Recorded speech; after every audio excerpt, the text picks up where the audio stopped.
Kaisang aja. Iya loh, Pak Jokowi itu bener loh. Jadi Mas Kaisang di IKN, terus kakaknya kan Pak Wapres katanya juga ditugaskan sama Pak Prabowo di IKN kan. Iya. Nah Pak Jokowi jatah rumahnya itu pindah ke IKN. Iya benar juga ya. Ada satu kriteria pemimpin yang sebelumnya nggak ada dalam survei tiba-tiba muncul pasca Pilpres. Yaitu, jadi kan pertanyaannya kriteria pemimpin seperti apa yang akan Anda pilih? Sebelum Pilpres itu jawabannya merakyat, tegas, taat beribadah, jujur, punya program-program bagus. Anti korupsi. Nah sekarang muncul yang baru.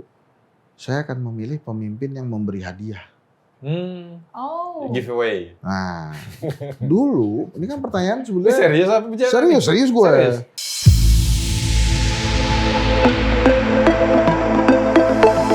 Terus?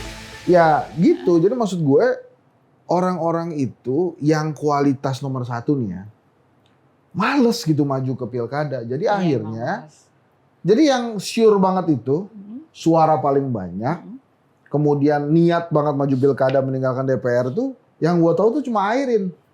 Airin tuh suara banyak banget, cuma dia udahlah, gue tinggalin gue untuk Banten nih. Karena udah yakin di Banten dia Tapi kan tinggi, rasa patriotisme lokal kebantenannya itu kan pasti membuat masyarakat Banten tuh terenyuh juga. Wah, Airin mau meninggalkan suara terbanyaknya itu di DPR demi kita, jadi kayak kuat banget. Tapi yang lain-lain ngeri bos, ngeri buat apa? Misalnya nih, Bidi kemarin ini kan lagi proses ya, terus ternyata lolos.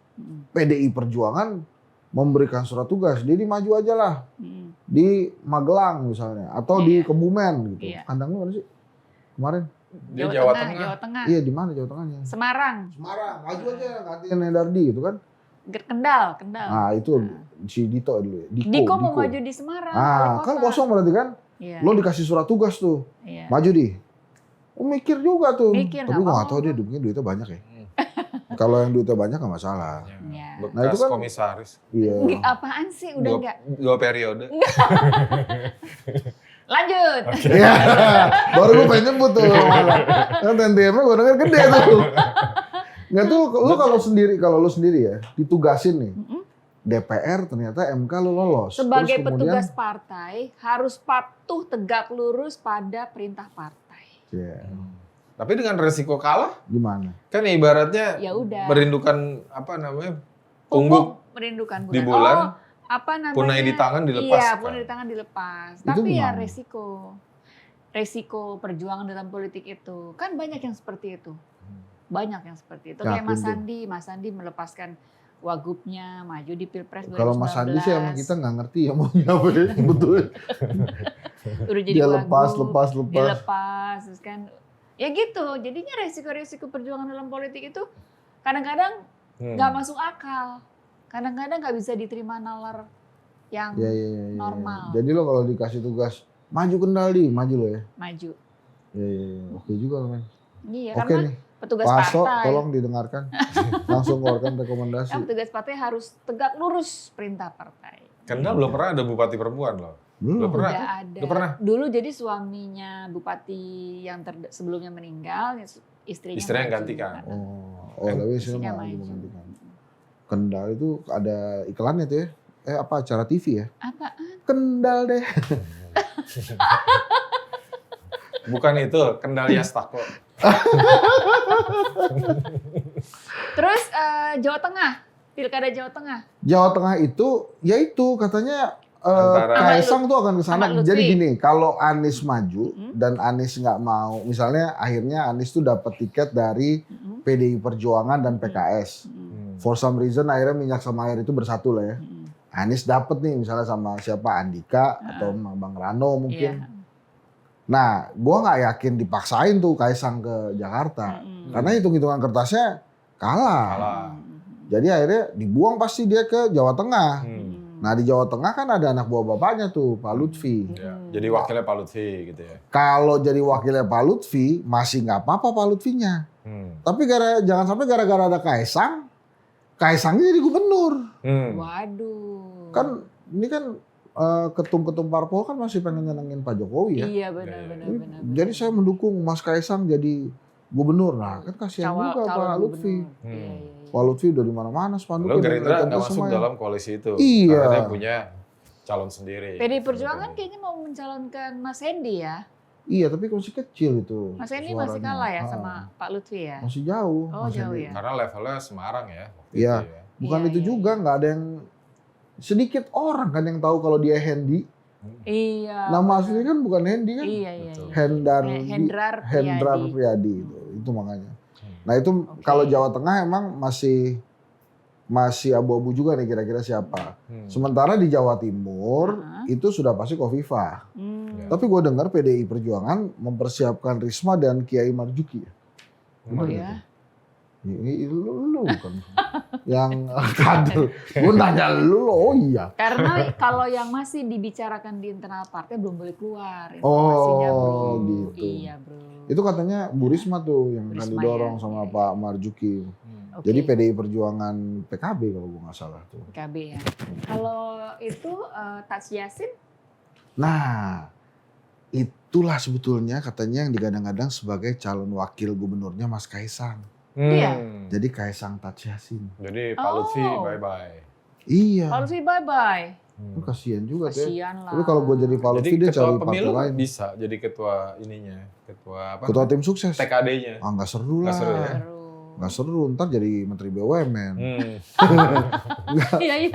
Sejarahnya gitu ya. Kalau menurut gue, kalau begitu mungkin Pak Lutfi perlu pertimbangan partai lain juga. Mungkin bisa ke Golkar. Sama PDI atau aja. bisa Gerindra gitu. Oh kalau Gerindra? Atau sama PDI gitu ya. Nah kan itu sekarang kan PDI. si Kang Emil mau di mana nih? Jawa Barat mestinya dia. Oh balik lagi. Dia harusnya di Jawa Barat. Walaupun belum tentu menang juga di Jawa Barat. Tapi kansnya lebih besar. Kaisang bilang kalau bosen di Jawa Barat bisa ke Jakarta gitu katanya.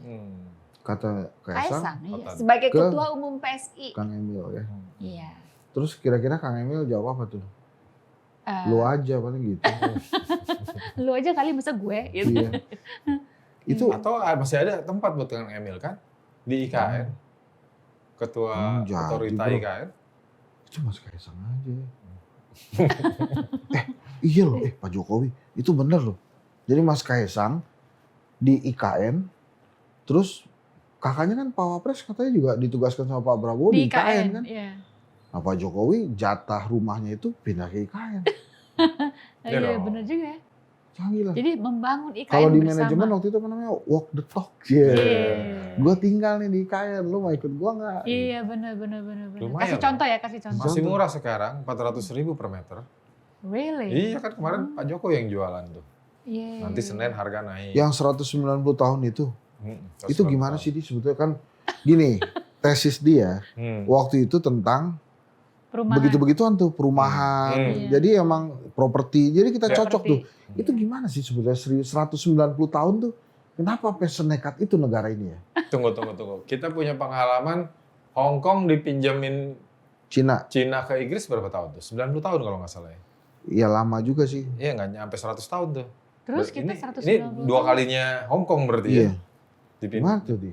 Lo sebagai yang tesisnya properti tuh? Iya tapi nggak gila begitu kali. Maksudnya gini loh, IKN itu kan membangun ibu kota baru kan nggak secepat itu kan. Nggak kayak kita bikin Candi Prambanan zaman dulu gitu.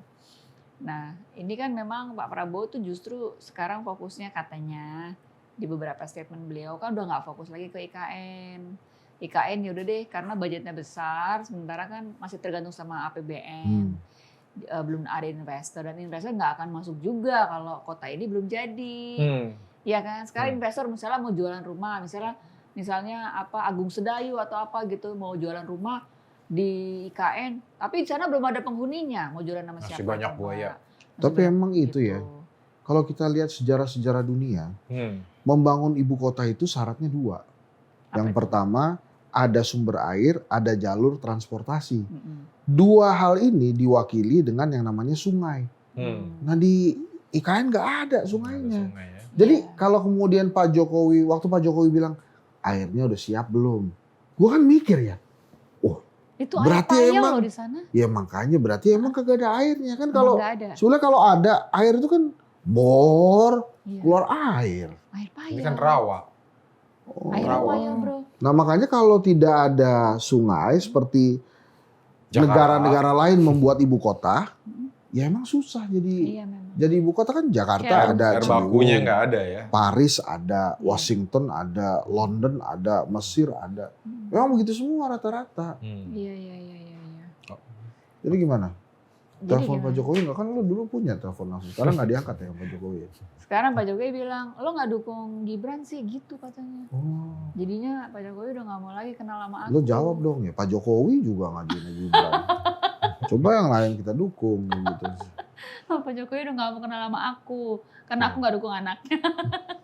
Nah, Iya. Balik lagi ke pilkada nih. Jadinya Oke. nih, ini kelihatannya lesu semua, lesu darah semua daerah kayaknya.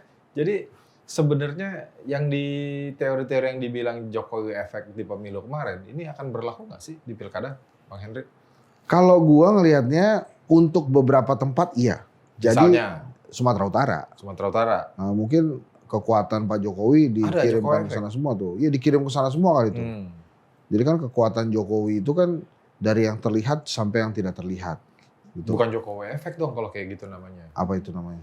Jokowi apa tuh namanya tuh? Efek aja bro biar cepat. Jokowi Power. Ya boleh. Jokowi Ya Power. itu ada efeknya juga lah. Sebetulnya kalau buat anak band itu efek tuh agak beda men. Iya. Efek tuh yang gitu. Itu efek tuh.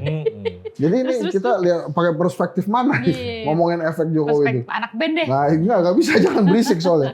Jadi itu mungkin bisa. Terus kemudian Jakarta, Jawa Tengah itu mungkin dia akan masih bisa Jakarta jadiin bisa tuh. ya? Jakarta kayaknya susah deh. Susah menang, tapi minimal ngelawan lah. Nah udah paling itu doang, yang lainnya nggak ada gitu.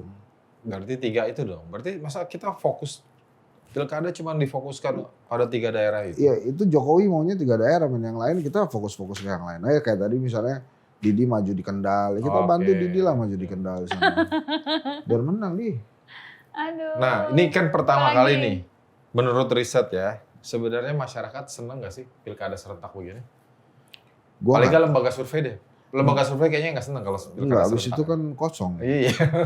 5 Tapi tahun sekali. kelihatannya juga ada kelelahan ya Pak Hmm. Prabowo tuh bener tuh bahwa demokrasi lelah, ya iya lelah lah, kita baru selesai kemudian mulai lagi kan. Dan Pilpres kemarin tuh bener-bener menyita energi ya. Iya. Kita bener-bener kelelahan tuh semuanya loh 3 paslon itu. Iya Dan pendukungnya soalnya tuh- nggak biasa, Iya, nggak biasa gitu dibikin jadi aneh gitu. makanya. Pak Prabowo kan mestinya tuh kalau lo hitung ya mungkin masuk Guinness Book of Record tuh bro. Gila, Karena 4 kali. dia itu mungkin calon presiden yang paling jarang berkampanye, tapi menang. Iya. Itu 2024 aja. Canggih tuh. Ya maksud gue Sebelumnya sih makanya. rajin kampanye dulu kemarin. Iya waktu itu iya. Nah ini canggih juga nih Pak Prabowo. Karena nih. sekarang 2024 itu yang kampanye Pak Jokowi. Oh. Iya. Ya. Kan udah terbukti menang. Udah terbukti menang. Jadi luar biasa ya. Luar biasa. Jadi terus Hah? kira-kira setelah pilkada selesai, Mm-mm. itu Indonesia bakal kayak apa ya? Nah itu yang pertanyaan gua sebenarnya. Nah iya kan. Harus lo Gimana? yang jawab. Masa dong? Ini narsum kok nanya melulu gitu loh. Jadi, jadi kan Narsum menjawab. kalau gua ngelihatnya ya, mungkin ya ini yang bakal jadi oposisi bisa jadi akan stay tetap di luar tuh. Karena kondisinya kan nggak baik-baik aja. Ya. Dunia dan Indonesia. Jadi Betul. Pak Prabowo mungkin akan direpotkan dengan makan gratisnya, tapi di sisi lain ekonomi keuangan negara juga nggak oke gitu ya. Iya. Mungkin juga harga-harga mulai naik, dolar juga terhadap rupiah sangat dominan. Iya. Jadi emang situasinya menurut gua nggak terlalu oke Betul. tuh. Nggak baik-baik saja. Nah itu Terus mungkin gimana? akhirnya oposisi bersabar. Bersabar untuk? Nungguin aja nih yang berkuasa. Kalau yang Oh. berkuasa nggak mampu, kemudian rakyat marah, kan ada transisi pastinya. Makanya sangat ditunggu ini Pak Prabowo mau ngapain aja. Apalagi menteri-menterinya itu kalau ternyata memang tidak sesuai dengan ekspektasi rakyat ya, Iya, itu iya. juga pasti akan kena juga tuh. Nah ini kan dolar sudah menyentuh angka 16.000. Bertengger Lebih. lama nih 16.000. Ini kan kondisinya sama seperti tahun 98. Iya, waktu Dolar itu. 16.000. Tapi waktu itu harga beras 3.000 per kilo. Iya, Hari masih ini murah. harga berasnya Sudah 12.000. 12.000, 13.000. Jadi artinya sebenarnya kondisi ini akan lebih parah dari 98. Mestinya ya. Iya ya. Gitu. Terus kita mesti gimana ya? Beli dolar. Kamu tuh. Jadi sebenarnya Tunggu, ini kan nih namanya TV 2045. Nyampe kan nih TV di 2045 nih? Kira-kira. nyampe. Hah? Nyampe. Kitanya yang nggak nyampe. TV-nya nyampe. Jadi memang kondisinya tidak baik-baik saja. Pemerintahnya Pak Prabowo ke depannya juga berat. Nah, pilkadanya akan seperti apa nih pilkadanya kira-kira? akan seperti apa? Rawan nggak nih? Kalau Dari hasil survei. gini, gue buka-bukaan nih. Ada Sambil minum bro.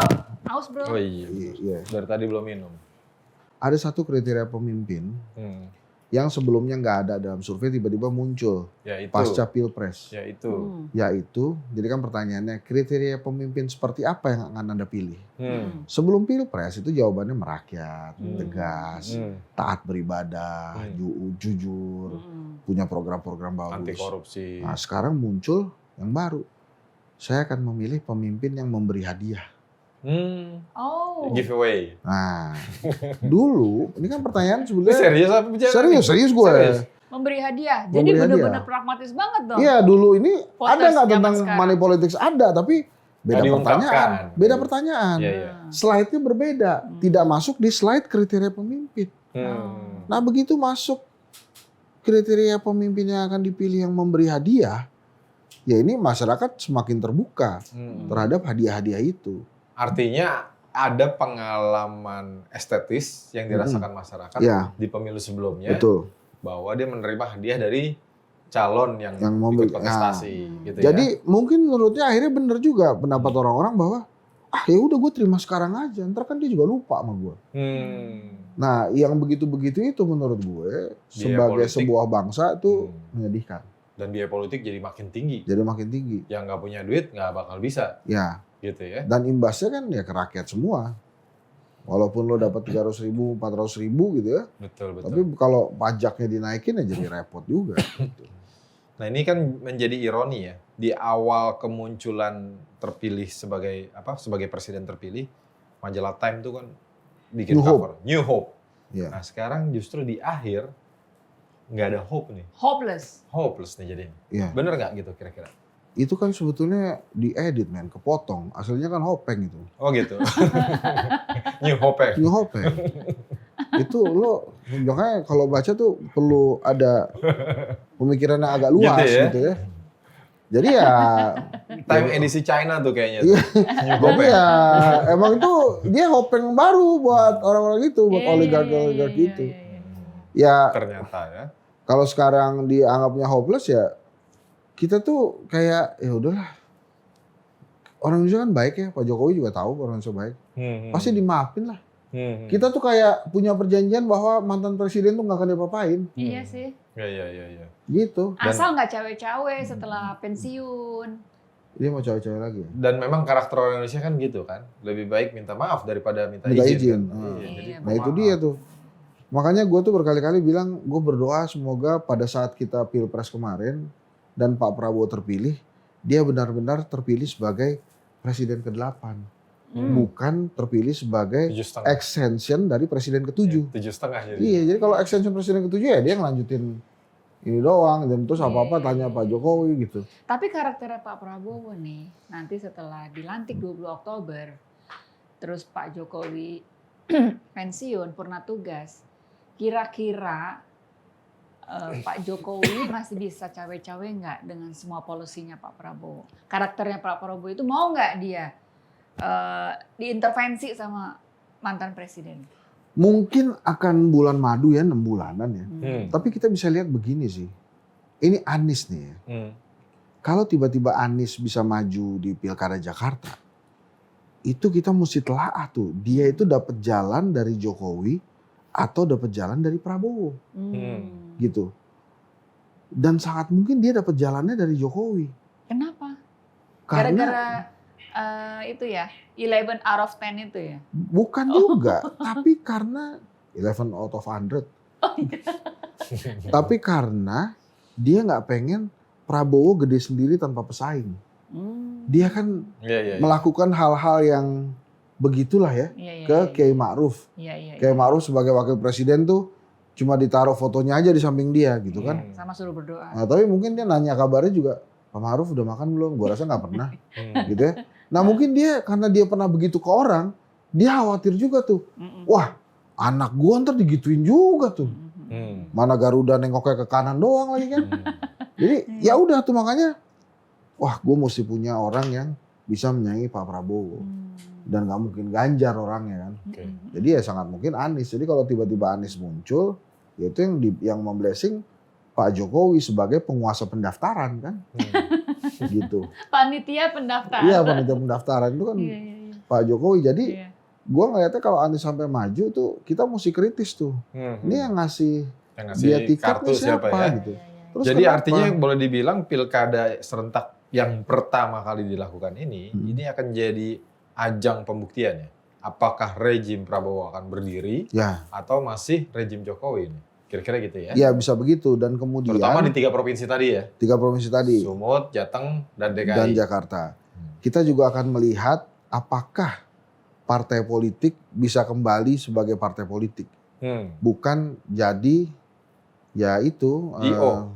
Bukan cuma IO bos itu kayak membershipnya presiden gitu cuma kan. ngasih tiket doang. Ngasih tiket doang gitu. Nah itu kita perlu. Nah ini kan menarik ya. Partai politik yang harusnya jadi agen rekrutmen politik, dia nggak pernah memajukan kadernya, tapi dari luar terus popularitas yang dikejar. Iya, ya itu beberapa kan tadi terbukti PDI Perjuangan kan punya kader yang udah siap maju. Mungkin kecuali partai politik itu ya. Gitu ya. Iya. Lo senang ya gue bilang gitu ya. Aduh, seru banget ngobrolnya. Kayaknya Apaan seru? Lo harus sering-sering kesini. Mana ada seru nih, maksudnya tuh bentar lagi juga kita pada tidur. Teman-teman netizen yang budiman, kita harus selesai nih karena udah 1 jam ya kita ngobrol. Nanti kita lanjutkan lagi dengan Mas Obos. Lanjutin di kedai kopi nanti. Di kedai kopi. Boleh juga tuh. Ya? Lo gue gondang ya. Oke. Sebagai apa? Ya calon bupati Kendal. Gila. Terima kasih atas perhatiannya netizen yang budiman. Thank you ya. Sampai ketemu lagi. Bye.